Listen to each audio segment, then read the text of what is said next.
Assalamualaikum anak-anak. Bertemu lagi dengan Ibu Wulan. Bagaimana kabar kalian? Ibu harap kalian sehat dan bahagia selalu ya. Oh iya, biar semangat, Ibu ada hadiah. Nih, Ibu kasih bunga. Baik, kita langsung masuk saja ke materi pembelajaran pada pertemuan kali ini. Kita masih membahas bab 2, yaitu tentang keanekaragaman hayati. Subbabnya, persebaran flora fauna di Indonesia, manfaat, serta upaya pelestariannya. Kita masuk pada materi persebaran flora di Indonesia. Flora di Indonesia termasuk flora kawasan Malaysiana yang meliputi Malaysia, Filipina, Indonesia, dan Papua Nugini.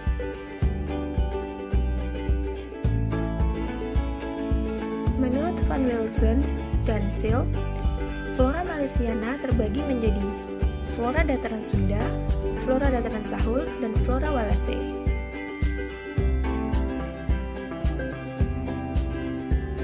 Flora dataran Sunda merupakan flora yang berada di Pulau Sumatera, Jawa, dan Kalimantan. Contohnya yaitu pohon keruing dan kantong semar.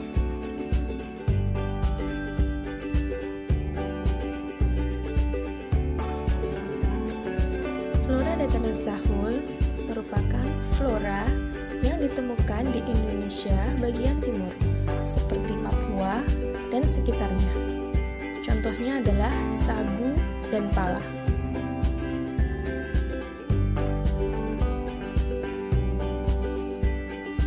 Flora Walase merupakan flora yang berada di antara flora dataran Sunda dan flora dataran Sahul.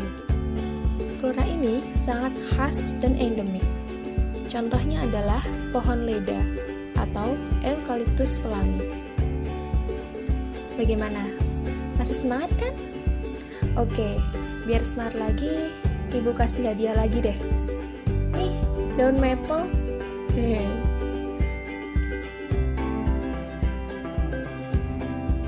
Materi selanjutnya yaitu persebaran fauna di Indonesia.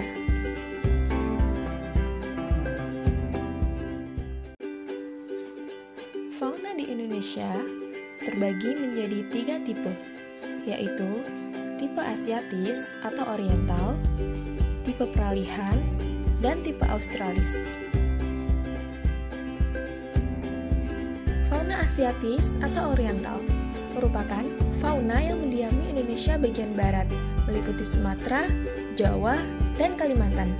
Ciri yang dimiliki yaitu mamalia berukuran besar, burung sedikit warna dengan suara merdu, berbagai reptil ikan air tawar, dan kera. Contoh fauna Asiatis yaitu badak berjula 1, orangutan, gajah, rusa, tapir, dan berbagai jenis kera.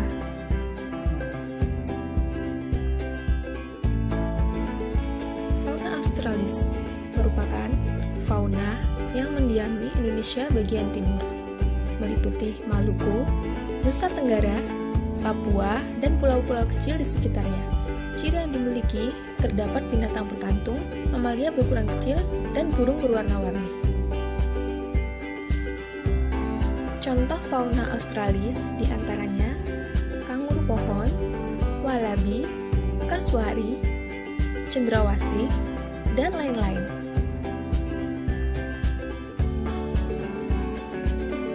Fauna peralihan merupakan fauna yang terletak di antara fauna tipe Australis dan fauna tipe Oriental. Pada tipe peralihan terdapat kemungkinan pencampuran antara kedua tipe fauna. Garis imajiner pembagi, yaitu garis Weber dan garis Wallace. Ciri fauna peralihan, yaitu terdapat hewan yang mirip dengan tipe Australis dan tipe Oriental. Contohnya adalah anoa, komodo, babi rusa, dan lain-lain.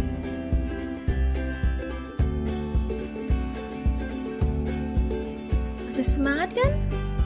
Kalau masih semangat, Senyum dulu dong. Oke, kita lanjutkan ya.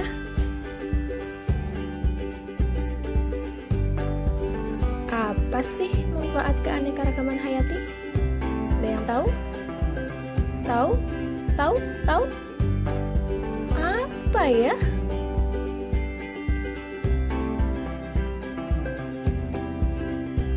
Ternyata banyak banget manfaatnya. Mau tahu? Oke, langsung saja. Manfaat keanekaragaman hayati terbagi menjadi 4 nilai, yaitu nilai ekonomis, nilai biologis, nilai pendidikan, dan nilai estetis. Nilai ekonomis. Sumber daya hayati dapat dimanfaatkan sebagai bahan sandang, papan, pangan, obat, dan bahan bakar, yang itu berarti sumber daya hayati memiliki nilai jualnya masing-masing. Nilai biologis.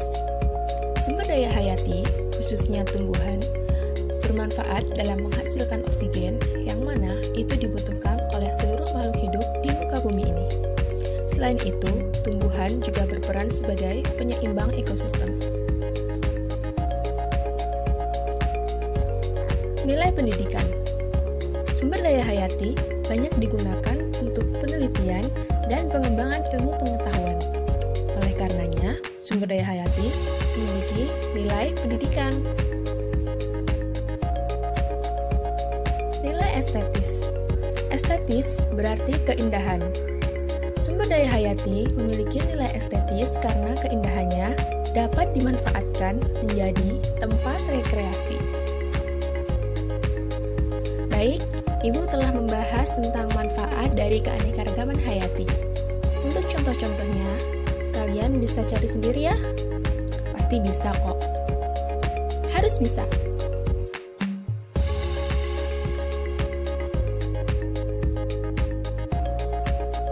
Sampai mana sih? Sampai mana dah, Panda? Oh, sampai materi terakhir. Udah mau selesai dong.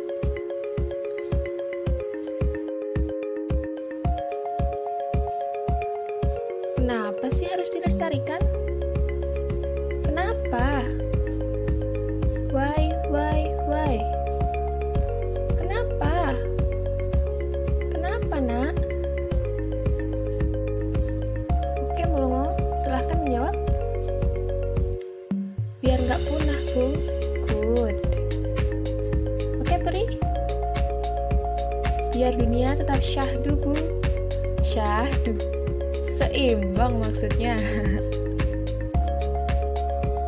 Baik, agar tidak punah dan tetap seimbang, ada 2 usaha pelestarian atau konservasi yang bisa kita lakukan, yaitu konservasi secara in situ dan konservasi secara ex situ.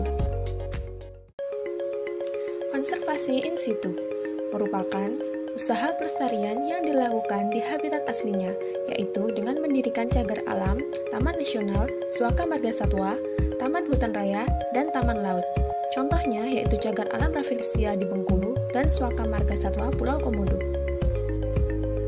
Konservasi ex situ adalah usaha pelestarian yang dilakukan di luar habitat aslinya, yaitu dengan mendirikan kebun raya, taman safari, kebun koleksi, atau kebun binatang. Contohnya, Taman Safari Puncak dan Kebun Raya Bogor. Usaha pelestarian dilakukan karena maraknya aktivitas manusia yang mengancam kelestarian sumber daya di Indonesia, seperti perburuan liar, pembakaran hutan, penebangan hutan secara liar, penggunaan racun, pemupukan dengan bahan kimia secara berlebih, dan masih banyak lainnya. Lalu, apa yang bisa kita lakukan? Cukup sederhana kok, dengan menyiram tanaman yang layu, membuang sampah di tempat sampah, merawat tanaman, itu merupakan salah satu upaya untuk menjaga keanekaragaman hayati di Indonesia. Simpel kan? Baik, sekian pembelajaran pada pertemuan kali ini. Tetap semangat, sehat, dan bahagia selalu ya. Assalamualaikum warahmatullahi wabarakatuh. Keep smile.